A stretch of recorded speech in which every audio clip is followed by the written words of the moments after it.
to some extent, a book takes as long as it is going to take. Mm. At the same time, there's a lot of ways you can waste a lot of time.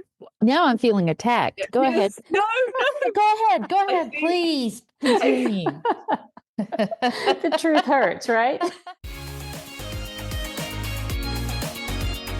Welcome to the Wish I'd Known Then podcast. I'm Sarah Rosette. And I'm Jamie Albright. And this week on the show we have Katherine Collette. Yes, it was a great interview.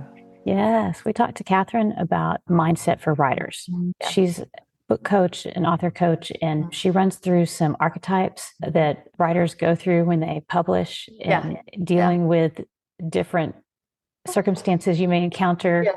Talked about resilience. Pitfalls of trying to find your self-worth in external validation. Yeah, I could write a book on that one. So. Yeah, that's coming up and it's really good. And quickly, we should mention that our corporate sponsor this week is Vellum. So thank you, Vellum. We'll talk about them a little bit more. What's going on? Got anything? Nothing. I'm just working on launch stuff and working on my blurb, and it may kill me before I get it written. Part of the problem is women's fiction blurbs are shorter than romance blurbs. And really? Okay. The ones I've seen are, and I've been told. So I'm trying to keep it, but it's hard to keep it short and get all the emotional stuff in there you want in. So it's a tricky balance, and I'm not sure I'm doing it correctly. And then because of that, I've asked for way too many opinions, and now I'm like, because external validation thing. So yeah, I'm just in the middle of all that. Yeah, but I used Claude, like just talking about marketing and stuff like that, and so it made me a schedule. I have a launch schedule, but it created one for me, stuff that I put in there, but also a few other things that I'm going to do that I haven't ever done before. So that was pretty neat, and I think it will help keep me on track. Yeah. Well, that's great. Yeah. Anything that can help us know what we need to do, and because I forget things, so that's a good deal. Yeah, and it has a little checkbox that I check it, and then it marks it off, and then you feel accomplished, right? It's awesome. So satisfied. So anyway, yeah, that's just me. I don't really, other than that, I'm just waiting on feedback about the book, and then I'll crash out, and then I'll fix it. It's a cycle. We just repeat it quite often with each book. Yeah. I have a couple of things to talk about this week, because we're recording this early because Easter's coming up, and you're going to be out of town and stuff. So we're recording this pretty quickly after our last intro. So we don't have a ton. I have been on podcasts this week, and two of them are coming out this week. One of them is already out. It's with Maddie Dalrymple. She has a podcast, From Expertise to Authority. So I talked with her I thought it was going to be about writing nonfiction for writers, but she went back even further, and she was like, how did you transition to becoming a writer? And then how did you start this kind of sideline of writing nonfiction for writers? So I got some questions that I don't normally get, and that was fun to talk about and think about it in a different way. Yeah. And then I also was on the Two Authors podcast. Jennifer Hilton and I were on with them talking about tropes and specifically using tropes in mystery and thriller books. And so that should be out, I believe, this week, if not pretty soon. Right. So look for that, and I'll have links in the show notes if those are out when this airs. Yeah. Yeah. So lots of fun. They're always fun. Yes. Doug are always fun. We saw them last week, so that was exciting and fun too. So yeah. So it was good to catch up with everybody. I feel my socialization bucket is full this week through Zoom. Yeah, Sarah's the popular one this week. Just this week. I'll be back in my writing cave soon. Yeah. I had to do a couple of newsletters too, and I was like, writing update, not much has changed. Yeah. Not much has changed because I've been doing podcasts. When I'm on, even doing this one, if I know it's coming, it's like, I don't feel like I can do anything prior to, and then afterwards I'm tired. And so it's like, that's just shots. I've gotten better if it's us. If it's our podcast, I'm more relaxed. If it's somebody else's podcast, I do have a hard time focusing on other things. Yeah, exactly. You don't want Yeah. to look stupid. I know, I get it. We should talk about our corporate sponsor, which is Vellum. Yes, They're the yes. best. They're amazing. Yes. So they're a Mac only software. You can use it to format ebooks and print books. Yep. And it'll just take your Word document and create what you need to upload to all the different vendors. It's just so easy to use. I love it. One reason I like it is it's easy to use, but it has all these things you can do with it that are very creative. So if Yeah. you want to do the special edition interiors, you can do that. I was looking at the page edge templates. You can use those in Vellum, and it's just very cool what you can do with it. Yeah, I know. The thing is that they're so innovative, and they listen to authors. And if you ask them, "Hey, can you do this?" most of the time they try.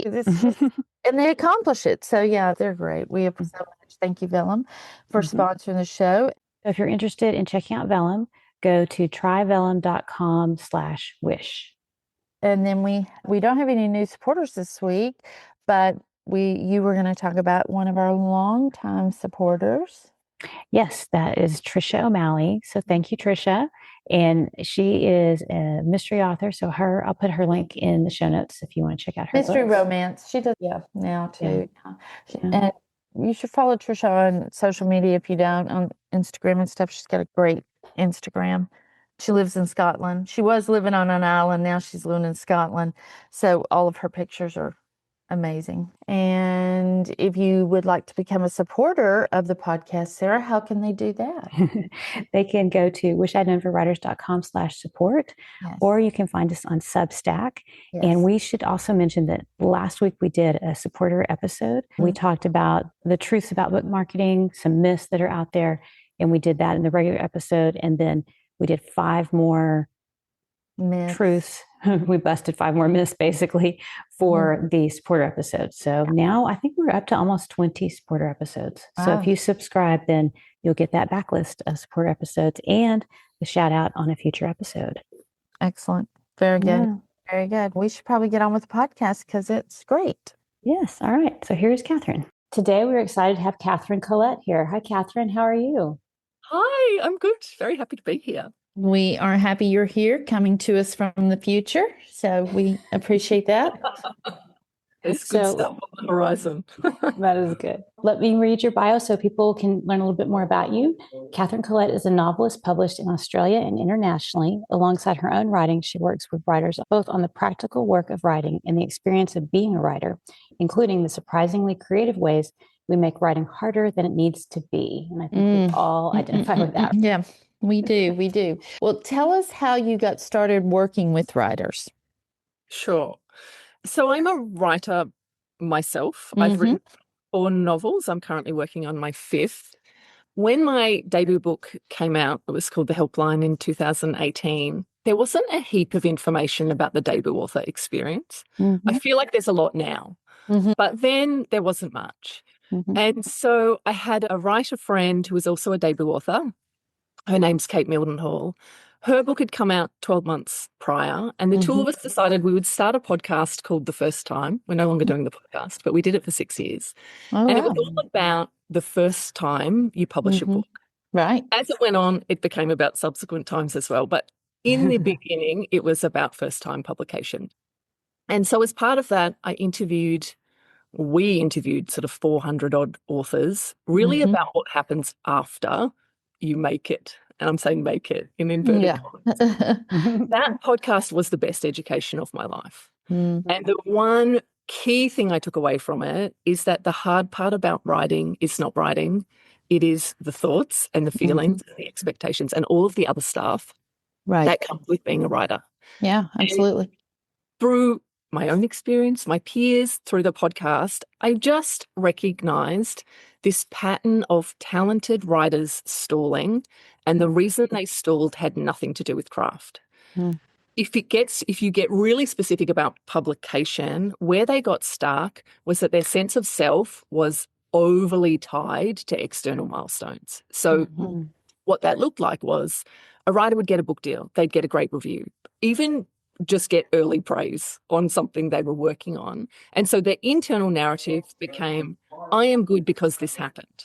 That sounds fine. The problem was this thought embedded underneath that was around wanting more. So if the next good thing doesn't happen, maybe I'm not good. And that appetite for validation is insatiable. I know it of myself. I know it of the writers I work with. I got into coaching as that podcast wound down. And my coaching practice is built out of having been a writer. And the philosophy is work on the book for sure. The craft is hugely important, but you also have to work on the writer and build endurance and resilience. And an ambition that keeps them like shooting for the stars, but is sustainable as well.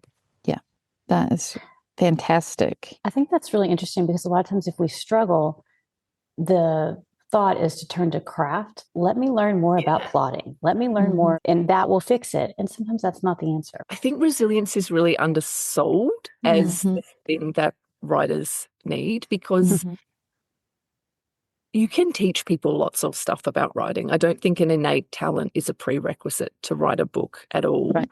I often say, I think anyone can write a book. And I think anyone can write a book and get it published. I absolutely believe that. The problem is it will take you much, much longer than you want it to. And if you are willing and can build out the resilience and the patience, you can do it. But not everyone can. What do you wish people knew about what you do as a coach? I think what I wish writers knew is that I think that I'm big on the joy of writing. I think writing should be fun. And I think that's why people started writing in the first place. And I think there is nothing better as a writer than a sentence that just feels like perfection to you. That so adequately captures what you are thinking or the picture you're painting or whatever. I do think publication is where things become trickier. And I think there's a real cultural fantasy around it. And the idea, and I know that I had this myself, was that if you get a book published, you've made it. And ever after, it's a happily ever after scenario, you will feel perpetually secure. And I think most people arrive at that milestone and realize that publication does not remove doubt. Right. All it does is it changes the question. And before publication, it's, can I do this? After publication, it's, can I sustain this? Was it a fluke? Can I do it again? Is it good enough? Yeah. And I think just going back to this resilience piece, the goal is longevity. Careers build over time. And a thing that I think is really helpful for a writer to say to themselves as they work on a book, as one book comes out, is that this book is one of many I will write and create and release across my entire career. Careers are about a body of work. And when you look at it in terms of the long game, it takes the pressure off a single book, because a great debut does not set you up for life. Similarly, a really quiet release of a book does not mean you're doomed. And I think one of the things that's really helped me as a writer, as a coach, as a person, is this idea of focusing on what you can control and not on what you can't. And so I think in the traditional publishing landscape, you really have no control over sales. You have very little control over whether people like your work, whether they post about it, whether they do it on Goodreads, whatever. Like, you really have no control over those things, but you can control the effort you put in, the quality of your work, at what point you release it into the world, what you make a review mean. Those are the things that you can control.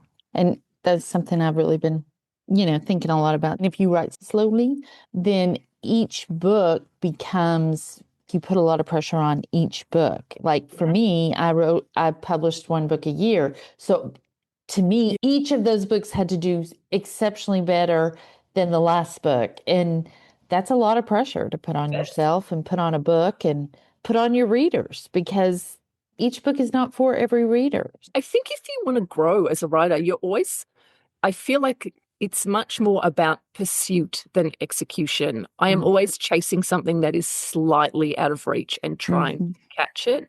And I think the reality is sometimes you'll grasp it, but sometimes you will try really hard, you'll learn heaps of stuff, but it doesn't work as well. Yeah, exactly.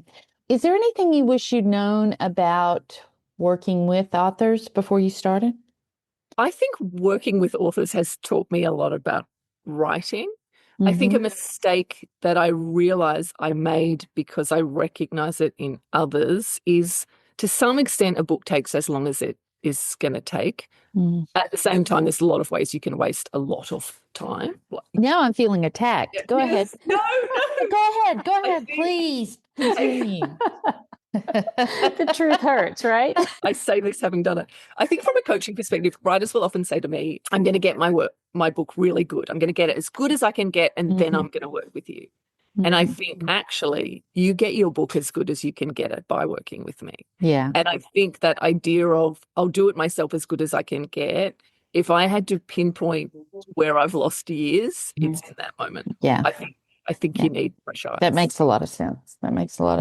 Yeah. Yeah. Especially a lot of writers, we're isolated and sometimes you can't find the critique group or the people to come alongside you and give you the advice that you need. Like if they write in a different genre than you do, sometimes you need that extra person to help you get over, to unwind those things in the plot and your own issues that you're having with. Absolutely. I often think writers should be more like athletes, marathon runners specifically. Partly because it's a long race, but it is. But also because I think of my friends who've run marathons, and some of them are terrible to begin with. I don't think they've run 5Ks, some people, when they sign up to run a marathon. But they believe they can do it. And they think, I'm going to get a coach and I'm going to start small. I don't have to make money to validate this is a pursuit. There are a whole lot of set of rules that marathon runners apply that writers don't. Yeah. I've worked with writers that have books coming out and 2 people in their whole life have even known that they've written.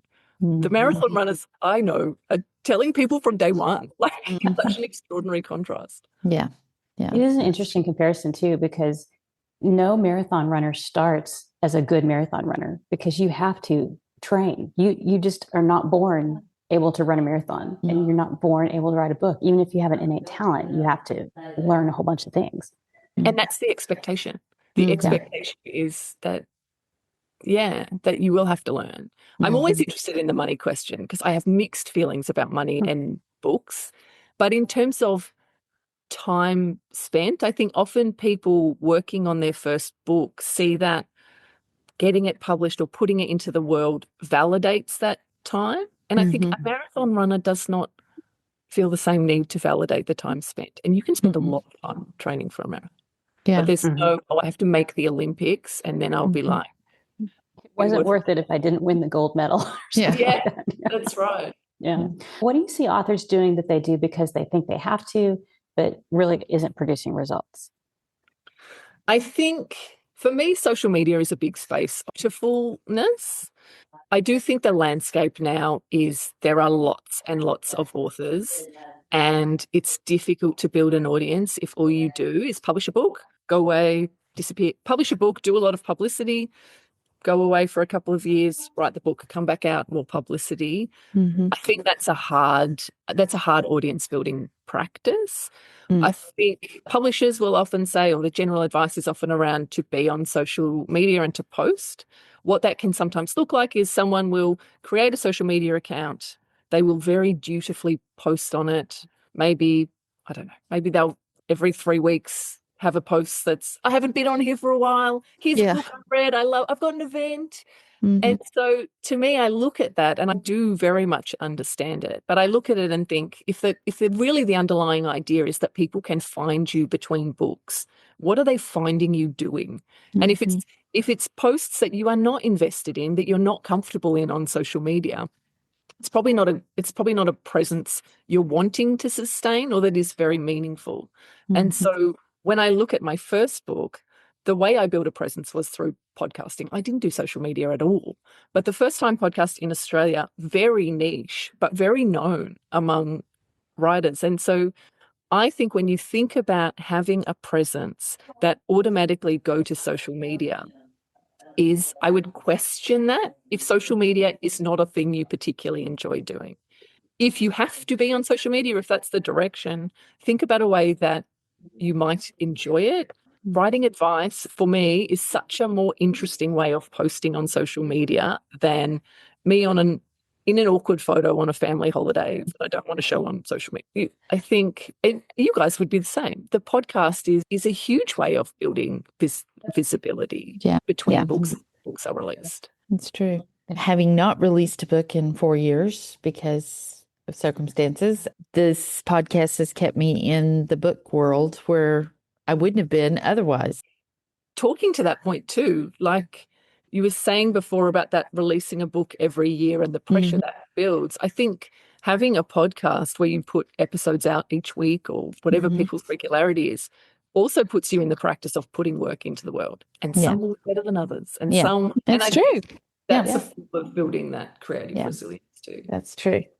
Very true. That's true. Well, have you noticed any similarities in writers who have been successful over the long haul? I think that writers who last think at that longevity career is a body of work scale and see one book as an entry point. It's just going off 1 second. I guess my resounding message is one of resilience. I work with a lot of writers who've had a book published, and sadly, a really common word that people use to reflect on that experience is disappointment. I think if you unpack it, I mean, there's partly the brain orienting to more negative experiences for sure. I think in there is also expectations, though, that people often didn't know that they necessarily had. There's not a lot of transparency around book sales and probably book sales in particular. So when people finally suddenly find out what their book sales were with no context and no sort of element of this is what's normal, this is what's expected, that can be really challenging.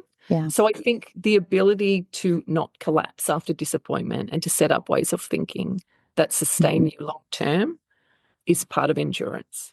I do think there's archetypes maybe that people, or categories that people fall into in terms of how they respond to publication.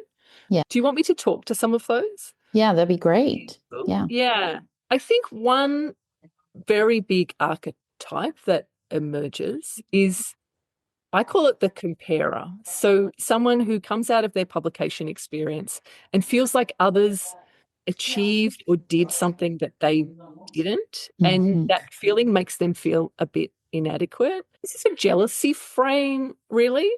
I think what's interesting to me about it, it shows you what you want. I think lots of people talk to that idea that jealousy is a really useful thing for showing you what you want. But I think also when I unpack that, even in myself, the things that I see someone else get something and I feel jealous of that, say, it's not necessarily the thing I want. What I want is the feeling that I imagine having that thing gives them. It's so much more about the feel. And firstly, that feeling is available to me too, because I've experienced the feeling before. But this also comes back to this idea of constantly chasing the feeling. And feeling like having the thing will give you the feeling, and realizing whenever you get the thing that it won't. And so trying to, I guess praise for me is a wonderful thing and a dangerous thing.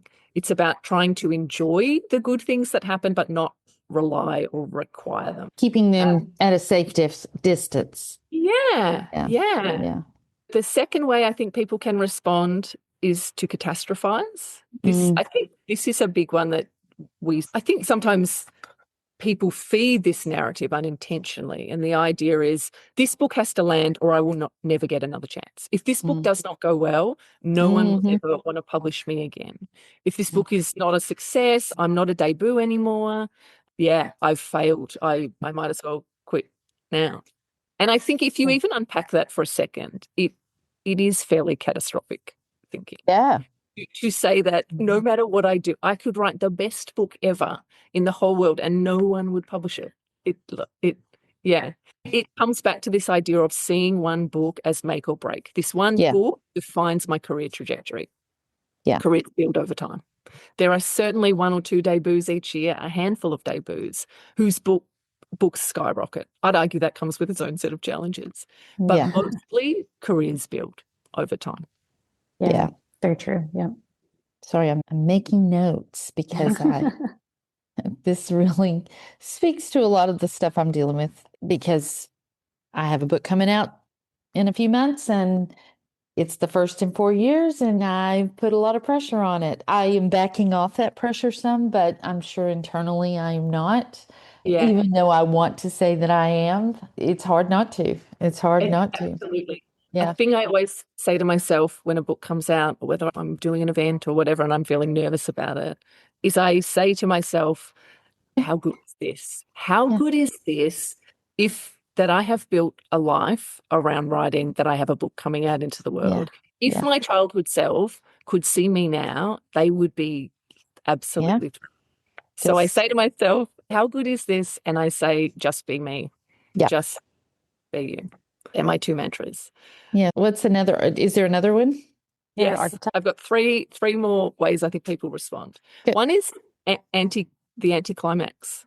Yeah. Another common one. Really excited. It was great, but then, is this it? Like, Yeah. it's not what I thought. Yeah. Yes.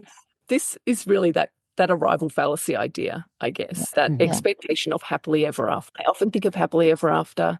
Joan Silber has written a great book on the art of writing time in fiction. And she just talks about timescales and how a timescale affects a story so much. And she gives the example of Charles and Diana. And so you could have that at a really tight timescale. And it's this lovely story of an unlikely couple meeting and falling in love and getting married. And you could end the story there and it would be a happily ever after. But of course, we know the time scale continues. If you zoom out, it's a very different story. And so I think the process of publishing a book, it's not happily ever after. Lots of great stuff happens. Publishing books has been one of the most satisfying experiences of my life, but life doesn't end there. It just opens up a new timescale. Love that. That's a very good point. Yeah. And the other ones? Okay, success. The success. I think that there are some writers that have a debut experience that knocks it out of the park. This is an experience that people do have, and it's a really wonderful experience. It is that fulfillment of hopes and dreams, but it comes with its own different challenges. And specifically, this makes, I think second books are the hardest books you'll ever write, but this particular experience makes writing a second book pretty challenging because there is the fear that you've peaked and that from now on you are regressing. You are actively getting worse. And I think there's a real pressure to prove that it wasn't luck. I think you can write defensively. I think you have a lot more people in your ear, an agent, a publisher, this, it's got to be like this, want it to be similar but not too different, stay in the same lane. Can't be the same book though. And I think this one is really about coming back to the idea of writers maintaining being in charge of their own careers. And I think when I coach my son's basketball team, he's only 10, and I see players early in their basketball careers, little boys, and one of the things they do early on is they'll have the ball, they'll be under the ring, they'll look at the goal and they'll be like, nah, not doing that, and they will pass it as quick as they can. Get this, someone else take the ball, take the pressure, take the, I don't want to be the one that misses, someone else take it. And I often think about this as an analogy for writing, and that once you start having a team, maybe a publisher or an agent, that there can be a tendency of writers to say, can someone else take the ball? Just tell me what to do. Tell me, like, what kind of book should I write? I've got this idea. I've got this idea. You tell me which one's better. Right. Wanting to get rid of the ball. Whereas my thing is, you got to take the shot. It's your career. You have to be the one that is consistently taking the shot. And I think some of this, the messaging for people who are in this post-success panic is around the goal being evolution. It's not repetition, it's evolution. You are wanting to constantly evolve. Oh, that's good. That's good. And then next? The last one is the burnout. And I think we all experience elements of this. This is just emotional fatigue, right? Writers like writing. Most of us like sitting in a room by ourselves, just talking sentences and whatnot. You come out of that cave to do publicity, to talk to people, a great privilege and a great joy. But there can be maybe a disillusionment between the effort you've put in and the reward. You can feel like, I never want to do that again. That was too much. I didn't enjoy it. I guess the main reframe here is that you need rest. Rest is part of being a writer. You just can't push and push because inevitably you will fatigue, and you will have to stop. You will be forced to stop. Something's going to suffer. Something's going to suffer. Yes. It's going to be your family, Right. but something will suffer. So I think rest, this has been a learning for me as a writer. Rest is part of the creative process. That's something that we often forget. It's seen as a bad thing. It's seen as a bad thing. It's not seen as part of the process. It's healthy. It's healthy. Exactly. I wanted to talk to you too about, you mentioned in the email you sent us, the creative lies that we tell ourselves. I just thought this is something I think we can all identify with. And one you mentioned was, I've wasted so much time. We've touched on that when we talked about the marathon and, how it takes a long time. And if you don't achieve a certain goal, then, it was all a waste. So speak to that and maybe a few of the other lies that we tell ourselves. Let me have a think. What do I think is a lie? I think talent for me is the biggest myth when it comes to creativity. Often when I work with people who are wanting to be published for the first time or are working on their first novel, it feels like they have a manuscript and they hand it to me, and I know this feeling of handing something really precious over to someone else to read, to provide feedback. The feeling is this person, I'm the writer, giving it to this other person, this coach, is going to be able to tell me if I have it. If it is going to happen for me, if I have enough talent, if I can get this book to a publishable standard. And the truth is, no one can tell you that you have it. No one can look at your work and say, yeah, keep going because this will get published, or I wouldn't even bother. When I found a manuscript the other day, which was one of my really early manuscripts of my first book, it is so bad, like incomprehensible. If I had handed that to anyone, they would have said, in fact, one of my worst experiences, I think, as a writer was one day my husband, whom I love dearly, but it was early in my writing career or my writing life. I had my laptop open and I went to the toilet or make a cup of tea or something, and he looked at what was on screen and he was like, it's not very good. To this day, I still can't believe that he said that. Anyway, I think this impulse of people to look for other people to say, oh, is this good? Is it publishable? Just doesn't exist. When I sit down to write my second book, the thing that I learned from writing my second book was I was sitting down to write thinking, this has to be good and I should get it out quickly to maintain momentum. Those two sentences are the most paralyzing sentences in the world. You cannot sit down and tell yourself something has to be good and do it quickly. It's impossible. Now I just tell myself I can make it better. I believe infinitely in my ability to make something better. I made a post today that I was going to work. It needed to revise some number of chapters today. And I said, I know a lot of you hear me say I've finished, because my social media goes to writers and non-writers. It's not all writers. And you've heard me say I've finished this book like 3 times. I have, but I'm still trying to, it's not done until it has to go to the editor. And so I'm still trying to make it better. And so that's the process for me. It's challenging talking to non-writers too. I remember when I used to work in a corporate space, people would ask on a weekly basis, how's the book going? Yeah. Nowhere in a week. Nothing happens. Yeah, sometimes we do our little weekly updates and we're like, We've each been writing, and it's not very exciting. There's a reason authors don't wear like the little GoPro cameras. We're just boring. We're just sitting around typing. Yes. Or mulling things over. Yes. That is exactly true. What actually helps writers stay in the game when motivation runs out? I think the answer that comes to top of mind is something like coaching.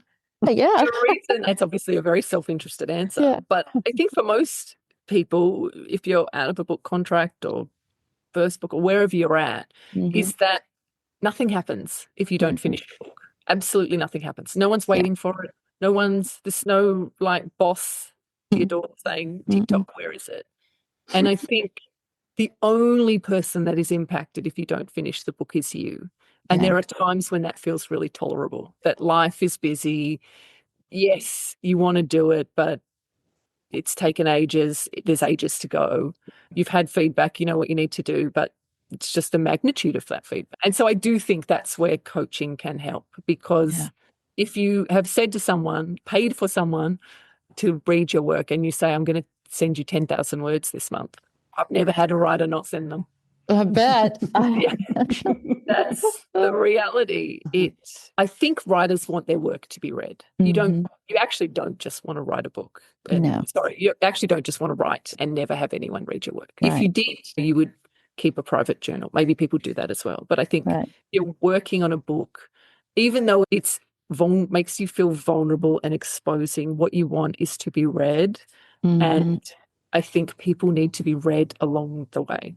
Yeah, I definitely do. I feel like that I work better that way. I work better with the feedback than writing in a vacuum. That's not, for me personally, that's not great.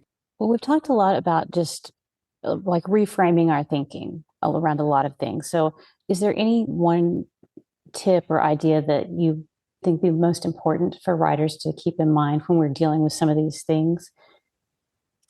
For me, I think the thoughts that I think often, this is one book of many I will write across my career.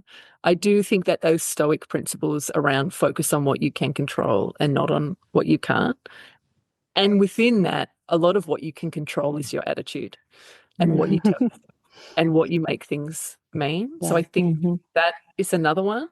And I think also just looking at how far you've come, because it's easy to look ahead at how far you have to go, but actually reflecting on what you can write now that you couldn't write a year ago or 5 years ago. Most of us have wanted to be writers since we were kids. So the fact of writing is fulfilling that kid dream, I think. Acknowledging how far you've come. Yeah, that's really great. How and when should someone reach out to someone like you? Like at what point in the process? Should they wait until they're in crisis? Should they do it when they're when there's just the germination, is that the right word, of an idea? At what point should someone reach out to a coach like you?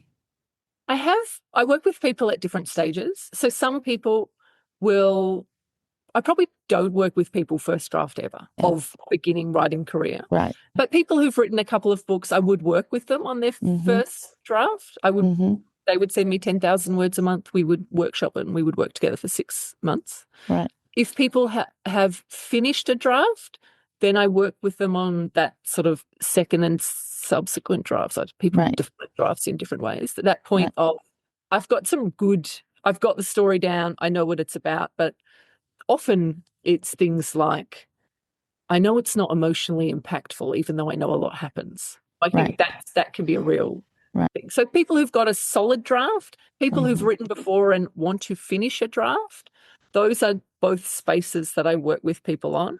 My philosophy is that it's about the book, but it's about you. So it's always both. I help people, if we finish the draft and get it to the point of pitching and they're pursuing agents at publishers, then I help them with verbal pitching is really big in Australia. So we often have speed dating sessions. So doing refining a verbal pitch and a submissions package. I help with that as well. And if people have books coming out, then I do interview prep. I love interviewing people. I think interviewing is a great way to build a profile. So navigating that experience. So there's a few different intake points, but often the main intake point is around a manuscript. So either they want to get it down and finish that sort of pretty reasonable first draft, or they have a draft and it's about refinement. And you have a strategy call, right? So if somebody's interested in working with you, they can do this free call, right? To just find out where they are, if it would work. Thank you for mentioning that, Sarah. Yes, I have a free strategy call. So people they're called long game strategy calls, because I think writing is all about being in it for the long game. It's just a half-hour call. It's free. You book it with me. And it's really about, where are you at? Where are you trying to get? And what's stopping you from getting that? The purpose of those calls. If you're not at a point of thinking about coaching, I also have a mini course. It's called The Inner Game of Writing. And it's $99 Australian, so maybe $70 or something US. It's all about thinking. It's just about how you think about writing. And it looks at different stories that writers tell themselves. Things like, I'm wasting my time. What else? What is the point of writing when we've got climate change and the world is a total bin fire? Yeah. Some of which we've talked a little about today, but they go into much more depth. And Right. Yeah. Great. Perfect. Yeah. This is great. This has been so helpful. I've taken lots of notes. Oh, Yeah. please. Yeah. I just think it's so great. And for anybody at any point along the way, just stepping back and reevaluating why we're doing what we're doing and checking our mindset and checking our attitudes and how is that affecting our writing. I think that's important. Yeah. Because it all does. It all affects. Absolutely does. I think when you are not in a good headspace and writing, the work becomes so constrained. It's so risk averse, and you are constantly thinking of your audience, and you just can't write while also thinking, what is this reviewer going to say? What is my mother going to say? Yeah. Like for me right now, I'm writing, the story I'm writing is different than anything I've ever written. I write small town romantic comedies. The story I'm writing is a women's fiction sort of book based on the last 4 to 6 months of my sister's life. And so I took a real story and I've made it a fictional story, but it still has a lot of real elements. The realist, the most real of them all, is the character that's dying. Yeah, the character. So I've carried for a lot of months. I've been in therapy for this, thankfully. That if people don't like this book, that means they don't like my dead sister, and that's a lot of pressure to put on a book. Yes. And it's not true. That's one of those lies we tell ourselves. Yeah, that's not true because the book is not. It's not my sister in the book. It's just based on her. But it's still, there's a lot of emotion tied up in that. And it's caused me to sit back and not write for some days because I'm like, what's the point? If people don't like her, if they don't like the book, then what kind of emotional trauma is this going to cause me, cause my family, all of that. And because it is fictional, I've had to write things that family members say and do that they didn't really say or do. Yeah. They're going to be offended because they see a little bit of themselves in this book, and I've had to let all of that go. If I'm going to write a book, the biggest is if they don't like this book, they don't like my dead sister. It'll do your head in for sure. What a lot of pressure. Yeah. Glad you can recognize the I really have backed off from that, and I really can say that, of course, I want it to do well because it is it's a very special story. But it is not, it will not determine whether I write another book or not. If I don't write another book, it's because I've chosen that I'm not going to write another book. It's not based on the fact that the book succeeds or fails. It can also be your favorite book. You know, like exactly. It can be a book you love that no one else gets. All of these things I have been, for the last almost year. Resonated, huh? Yes, they've resonated. All these things have resonated. So we just want to give our listeners an opportunity to know where they can find out about you, about your mini course, about all of the things. Thank you. I think there will be some links in the show notes, but otherwise, check me out on Instagram. So I'm at Katherine Collette Writer. Okay. And that's 2 L's and 2 T's. Yes, that's right. Perfect. Thanks for being here today. We really appreciate it. Absolute pleasure. Thank you so much. Oh, it was wonderful. We will have all those links in the show notes, and they will be at wishidknowmforwriters.com, and you can go to that same link /support to support the podcast or find us on Substack. And don't forget, our sponsor this week is Vellum, and we will see everybody next time. Bye. Bye.